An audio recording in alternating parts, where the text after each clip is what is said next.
네. 어디로 가시든지 나는 따르리이다.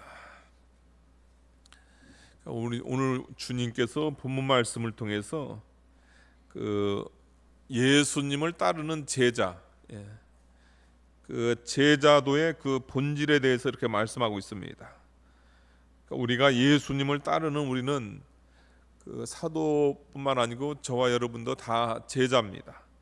예수님을 따르는 제자로서 우리는 어떠한 자세로 예수님을 따라야 될 건가, 우리가 그 말씀에 대해서 좀 살펴보도록 하겠습니다. 제일 첫 번째 나온 사람이 있는데요. 길 갈 때 예수님께서 길 가실 때 어떤 사람이 여짜오되 어디로 가시든지 나는 따르리이다. 어떤 사람, 마태복음 8장 19절 보게 되면요, 여러분들 이 사람은 서기관이라고 했습니다. 서기관이 그 예수님이 어디로 가시든지 나는 따르리다 이렇게 이야기한 거죠. 얼마나 귀한 신앙입니까? 예수님에 대해서 그렇게 좋은 감정이 없는 사람들도 많은데 그 예수님을 따라가겠다, 예수님께서 어디로 갔든지 주님을 따르겠다, 이런 그 제안에 대해서 우리 예수님께서 승낙하신 것이 아니고 우리 예수님께서 거절하셨습니다. 그러면서 이제 거절하신 내용이 58절 보니까요, 예수께서 이르시되 여우도 굴이 있고 공중의 새도 집이 있으되 인자는 머리 둘 곳이 없도다. 이 세상의 미물들도 그 굴이 있고 집이 있다, 그 거처할 곳이 있다는 거죠. 그런데 인자는, 예수님은 머리 둘 곳 없는 그러한 그 공생의 사역, 그러한 사역을 감당하신다.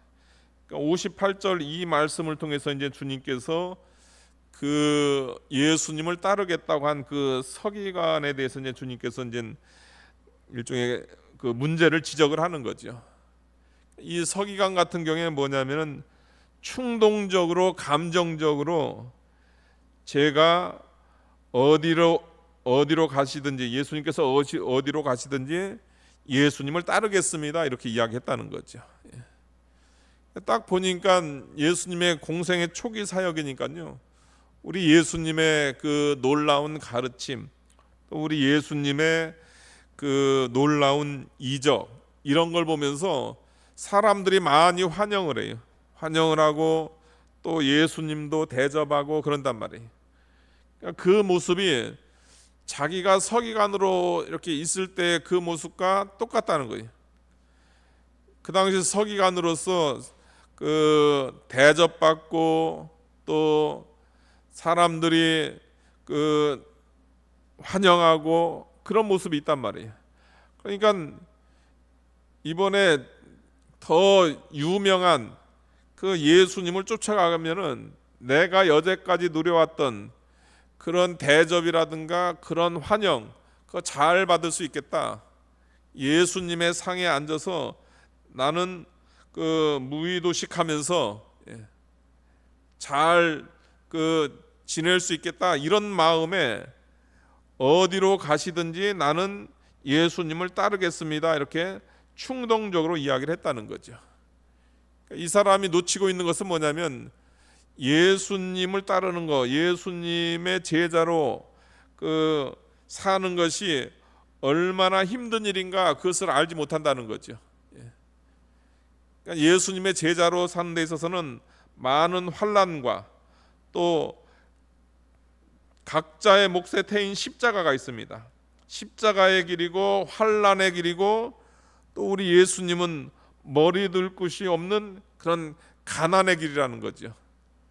그런 그 제자의 길은 생각하지 않고 그냥 좋은 면만, 다른 사람들이 환영하는 거, 다른 사람이 대접하는 거, 그것만 바라보고 예수님을 따르겠다고 하니까 예수님께서 이런 사람에 대해서 예수님께서 거절을 하시는 거죠.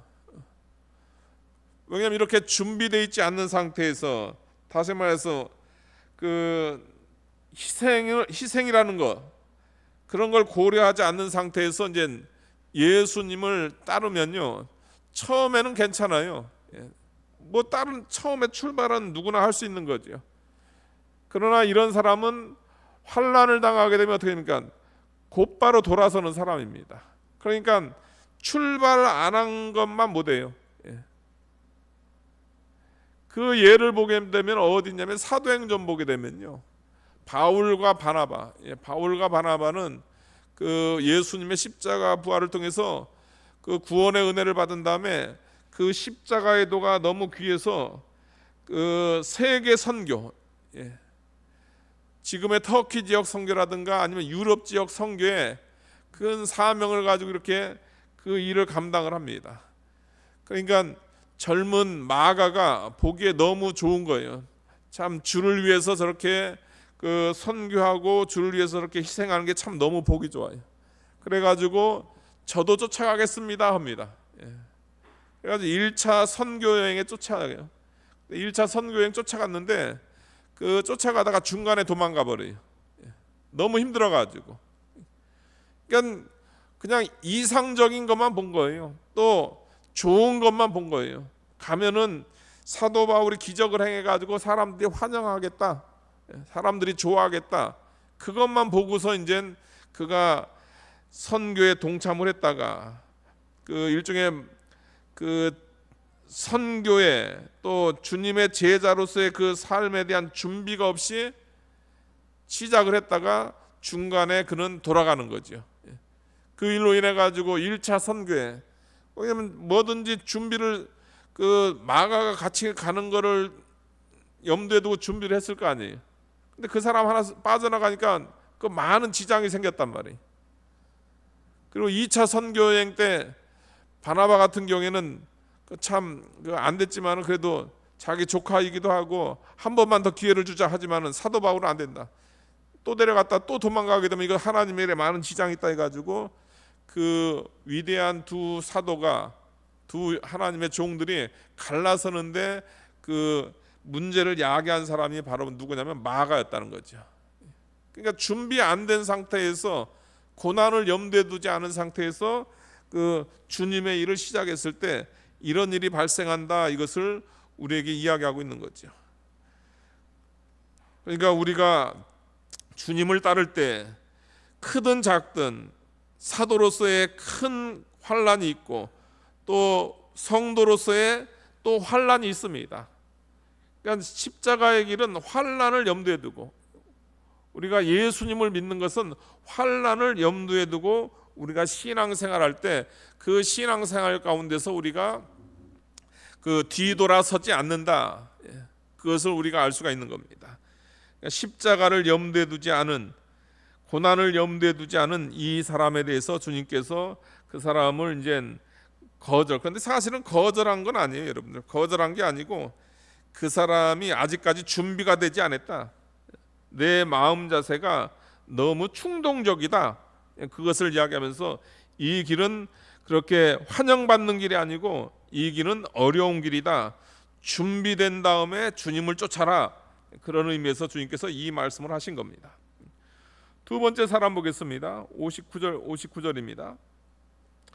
또 다른 사람에게 나를 따르라 하시니 그가 이르되 나로 먼저 가서 내 아버지를 장사하게 허락하옵소서. 59절에 있는 이 사람은 앞에 있는 사람과는 정반대입니다. 때려 주님께서는 이 사람에 대해서 나를 따르라, 그 마태복음 8장 그 거기 보게 되면요, 이 사람은 제자라 했습니다. 그러니까 예수님께서 이 사람을 부른 거예요. 예수님께서 나를 따르라. 그 다음에 60절 하반절 보면 하나님 나라를 전파하라. 복음운동으로 그를 불렀다는 거죠. 복음운동으로 그를 불렀는데 그가 변명하는 게 있습니다. 그것은 뭐냐면요, 그가 이르되 나로 먼저 가서 내 아버지를 장사하게 허락하옵소서. 여기서 말하는 것은 뭐냐면 여러분들, 예수님이 불렀는데 그 불렀을 때 그 사람의 가정에 아버지가 이런 돌아가셨다, 지금 그것을 의미하는 게 아닙니다. 우리 예수님께서 그 아버지 돌아가셨는데 장래 못 추리게 하는 그런 분 아니에요. 이것은 그것이 아니고 뭐냐면요, 예수님께서 불렀는데, 하나님께서 복음의 사명을 주셨는데 세상 의무, 세상에 대한 의무로 인해 가지고 하나님의 일에 방해가 되는 것, 하나님의 일을 하지 않는 것에 대해서 주님께서 이렇게 말씀하고 있는 거죠. 그러니까 세상의 의무 다 하고, 그러니까 지금 뭐냐면 예수님께서 부른 게 있다면, 예수님께서 부른 일이 있고 그 다음에 내가 해야 될 세상의 의무가 있다는 거죠. 거기에 대한 우선순위 문제입니다, 여러분. 우선순위예요. 예수님께서는 나를 따르라 했단 말이에요. 이 분명히 이게 그 예수님의 명령, 이 영적인 일에 대한 그런 명령이 따랐단 말이에요. 근데 이 사람은 뭐냐면 나로 먼저 가서 내 아버지를 장사하는 세상적 의무, 부모로서의 의무, 자식으로서의 의무, 그 의무가 다 끝난 다음에 그 다음에 예수님을 따르겠습니다, 복음을 전파하겠습니다, 그렇게 하는 거예요. 이 말씀을 저에게 대비하자면요, 저 같은 경우에는 20대 초반부터, 20대가 뭡니까? 19세 때부터 이제 신학을 했으니까, 신학을 했어요. 그때 이제 사명을 주시고, 하나님 복음 운동에 대한 사명을 주셨어요. 저 같은 경우는 한 20대에 불렀다고 하시죠. 20대에 불러가지고 이제 신학을 하고, 한국에서 신학을 하고, 그 다음에 이제 외국으로, 카나다나 일본으로 이렇게 갔단 말이에요. 그래가지고 한 30몇 년 사역을 했어요. 30몇 년 사역을 했어요. 당연히 부모님은 한국에 계셨죠. 한국에 계시는 그 부모님을 놔두고 이제 그 복음 운동을 이렇게 한 거죠. 주님께서 목회하라, 주님께서 나를 따르라, 하나님 나라를 전파하라 했기 때문에 간 겁니다. 근데 만약에 이 사람대로 간다면 그냥 부모님에 대한 그 의무를 다하고 그 다음에 하나님 하겠습니다 하게 되면 뭐냐면, 어머니 아버지는 지금 아직도 살아 계세요, 여러분들. 80 넘으셨어요. 그럼 제 나이가 이제 조금 있으면 이제 50 중반인데요. 뭐 신학도 안 해요. 만약에 이 말씀, 이 사람의 그런 말들 한다면 50 넘어서도 신학도 안 해요. 그리고 부모님 뭐 하나님의 일 하겠다고 빨리 돌아가세요, 그렇게 할 수도 없잖아요. 이분들이 언제 돌아가실지도 모르잖아요. 그러니까 하나님의 일에 대한 우선순위를 둬야 된다. 영적인 일에 대한 우선순위를 둬야 된다. 지금 그것을 이야기하고 있습니다. 이 사람에게 있어서 방해는 뭐냐면요, 세상 의무에 대한 우선순위예요. 세상 의무 해야 되죠, 여러분들. 부모 공경해야 되죠. 부모 공경하는데 우선순위가 뭐냐면 하나님의 일 하면서 부모 공경할 수 있다는 겁니다. 그러니까 나를 따르라면 주님을 따르면서 그 따르는 과정 가운데서 하나님께서 대부분은 사실은 하나님께서 다 책임져 줘요, 여러분들. 책임져 주고 그 다음에 또 내가 할 수 있는, 주님을 따르면서 할 수 있는 의무가 있거든요. 목회해 보니까요, 목회 안 한다고 부모 공경 잘하는 게 아니더라고요, 보니까요. 목회한다고 부모 공경 못하는 게 아니에요. 목회하면서 얼마든지 부모 공경할 수가 있어요. 세상의 의무를 할 수가 있습니다. 부모의 도리를 할 수가 있는 거고 자식의 도리를 할 수가 있는 거예요. 세상에 대한 의무 다 한 다음에 세상 일 다 해놓고선 돈 다 벌어놓고 하나님 일 하겠다, 못해요, 여러분들. 돈이 언제 벌리는데, 얼마나 벌었는데, 안 된다는 거예요.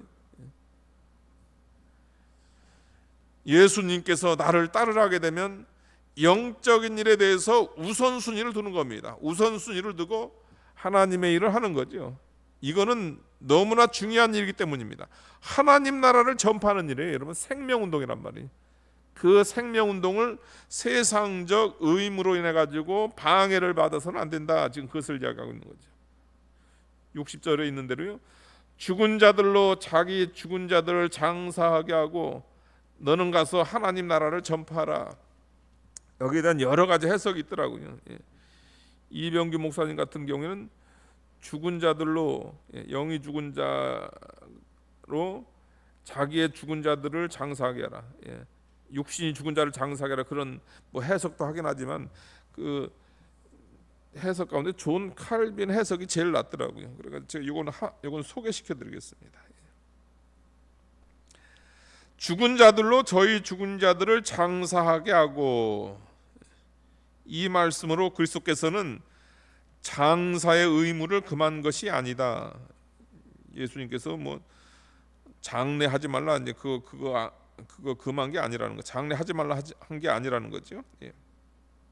이 말씀의 의미는 그리스도께서는 바른 길을 가는 것을 방해하는 것은 죽음의 냄새일 뿐이라는 점을 가르치고 있다.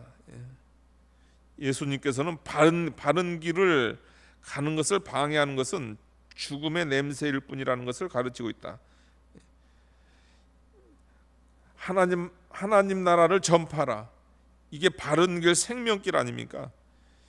이거 방해하게 되면, 다시 말해서 이거 안 하게 되면 뭐만 남는다고요? 죽음의 냄새. 아니 그 사명 감당해야 사람을 살리고 자기도 살고 가정도 살고 사람도 살리는데, 그 세상적 의무로 인해 가지고 이 길을 가지 않고 이 일에 우선순위를 두지 않으면 그것은 뭐냐면 죽음의 냄새일 뿐이라는 거죠. 정말 살아있는 사람이란 자신들의 노력과 그들의 모든 생활을 하나님께 대한 순종에 집중하는 자들이요, 세상에 빠져들어가 사람들에게 관습을 지킨다는 구실 때문에 하나님을 무시하는 자들은 공연히 죽은 자들만 가지고 몰두하는 죽어있는 사람이나 다름없다는 뜻이다. 저와 여러분이 정말로 살아있는 사람이라고 한다면 우리는 우리의 노력과 우리의 모든 생활을 하나님께 대한 순종에 집중해야 됩니다. 이것이 산 사람의 특징이에요. 그러니까 하나님의 일에 대한 우선순위, 그 다음에 영적인 일에 대한 우선순위, 그러니까 주님의 부르심에 대한 우선순위가 있다는 거죠. 그런데 그거 무시하고 하나님 무시하고 또 세상에 대한 의무다, 사람들에 대한 관습이다, 이거 지켜야 된다, 그거 하게 되면 여러분은 죽은 자들만 가지고 몰두하는 죽어있는 사람이다. 존 칼빈이 이런 표현을 썼습니다. 이 두 번째 사람은 뭐냐면 세상적 의무를 주님의 부름보다 앞세운 그런 것에 대해서 주님께서 이야기하면서 그것은 제자도의 본질이 아니다, 이것을 이야기하고 있는 거죠. 제자도의 본질은 주님의 부름에 먼저, 그 다음에 영적인 일에 먼저 그 힘을 쓰는 그런 사람이 주님의 제자의 모습이다, 이것을 이야기하고 있습니다. 세 번째로 이렇게 이야기하는 것은 뭐냐면 61절에 있는데, 또 다른 사람이 이르되 주여 내가 주를 따르겠나이다마는 나로 먼저 내 가족을 작별하게 허락하소서. 예수께서 이르시되 손에 쟁기를 잡고 뒤를 돌아보는 자는 하나님 나라에 합당하지 아니하니라. 세 번째 사람은 뭐냐면요, 주님을 따르겠습니다, 이렇게 얘기해요. 주님을 따르겠습니다. 주님을 따르려는 마음은 있어요, 여러분. 따르려는 마음은 있는데, 근데 이 사람의 문제는 뭐냐면요, 그 뒤에 나오는 따르겠습니다만은 나로 먼저 내 가족을 작별하게 하소서. 그러니까 이 사람의 그 마음의 상태는 뭐냐면요, 지금 주님을 따르려는 그의 마음, 다시 말해 그 결단이 지금 흔들리고 있는 겁니다.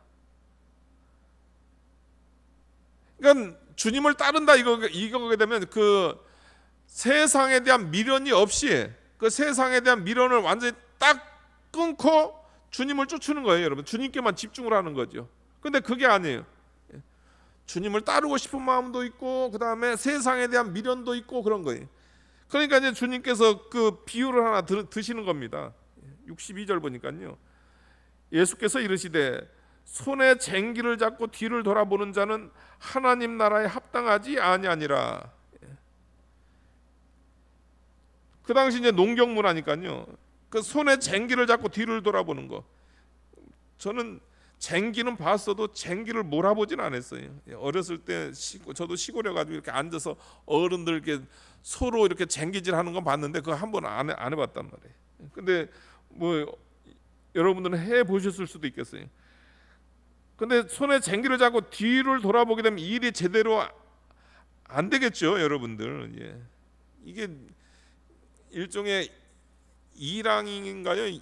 이랑이라고 해야 되나? 이게 뭐라는 거예요? 이게 장 집사님 그 뭐 만드는 거예요? 소 쟁기 가지고 이랑 만들고 그 다음에 고랑 만들고 그러나요? 그죠? 그런 거죠. 여기 쭉 해가지고 고랑 만들고 그 다음에 흙을 이렇게 좀 올려가지고 거기다 이제 뭐 심고 그거 하려면 정확하게 해가지고 이제 앞만 보고 이렇게 해야 그 집중을 해서 해야 그게 이제 제대로 되는 거 아닙니까? 근데 그거 일하는 사람이 뒤를 보게 되면 이게 삐뚤빼뚤 할 거란 말이에요. 그러니까 보나마나 그렇게 될 거란 말이에요. 주님께서는 그 비유를 들어가지고 그런 사람은 합당하지 않다. 하나님의 일에 집중하지 않고 입으로는 주님을 따른다고 하면서 이 세상에 대한 미련이 남아 있어가지고 주님 따르다가 뒤돌아보고 그러게 하게 되면 주님의 일도 안 되고 여러분들 그 세상 일도 안 돼요. 뭐 하다 보면 없어요. 뭐 일 시키려고 하면 없어버려요. 또 집안일도 집안일 하다 보면 없어. 어디 교회 갔다 오고. 그러면 안 돼요. 주님의 제자로서 주님의 길을 가려면은 주님을 따르겠다고 한다면은 세상에 대한 그 미련 그런 것을 다 이제 버리고 마음을 집중해 가지고 전적으로 헌신하는 양다리를 걸치는 태도가 아니고 하나님과 세상을 동시에 붙잡으려는 그런 마음이 아니고 오직 하나님께만 집중하는 그런 사람이 바로 주님의 제자의 길을 갈 수 있다, 이렇게 이야기하고 있습니다. 오늘 이 말씀에 대한 결론입니다. 요 세 사람을 통해서 예수님을 따르는 제자의 그 본질은 뭔가? 제일 첫 번째입니다. 충동적 열정이 아니라 감정적으로 충동적으로 주님 따르겠습니다.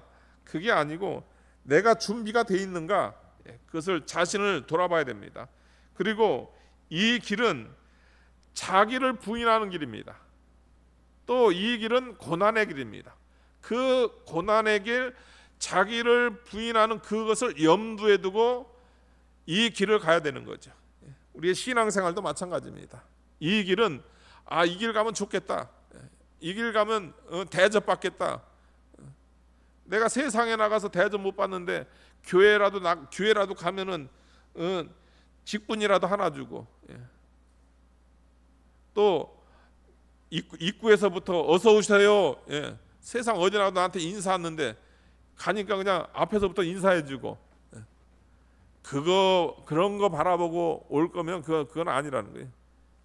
진짜 예수 믿는 이 길은 뭐냐면 많은 환난이 있고 많은 자기 부인이 있고 또 개인의 그 몫에 태인 십자가가 있다는 거예요. 자기 십자가가 있다는 겁니다. 그걸 염두에 두고 예수님의 제자로 살아가야 된다, 그것을 이야기하고, 두 번째는요, 예수님의 부르심은 어떤 세상의 의무보다 우선한다. 예수님께서 부르셨을 때는 예수님의 그 부르심에 우선해야 거기에 생명이 있는 겁니다. 그 주님의 부르심에 우리가 우선하고 세상적 의무보다 항상 영적인 일에 우선하는 우리가 되어야 되겠습니다. 마지막 세 번째는 뭐냐면요, 참된 제자는 미련 없이 지체 없이 전적으로 헌신하는 그런 사람이 참 제자다. 미련이 있어가지고 주님께서 불러주셨는데 또 주님께서 예수님을 믿겠는데 이 세상에 대한 미련이 있어가지고 욥이 아니죠, 누구죠? 롯의 아내 같이 소돔 고모라에 미련이 있어가지고 그 소돔 고모라가 다 망했을 거 아니에요. 망한다고 그 뒤돌아보지 말라고 했는데 소돔 고모라에 대한 미련이 있어가지고 뒤를 돌아보는 순간에 뭐가 됐습니까? 소금 기둥이 되잖아요. 그러니까 뒤를 돌아본다는 것은 뭐냐면 아무것도 안 된다는 겁니다, 여러분들. 그냥 앞에 집중해야 하나님의 일도 되는 거예요. 뒤를 돌아보는 순간은 소금 기둥, 아무것도 안 된다. 우리가 그것을 알고 우리가 예수님을 따르는 데 있어서 이 세 가지를 염두에 두고 우리가 예수님을 따라야 되겠습니다. 다 같이 기도하시겠습니다. 거룩하신 하나님 아버지,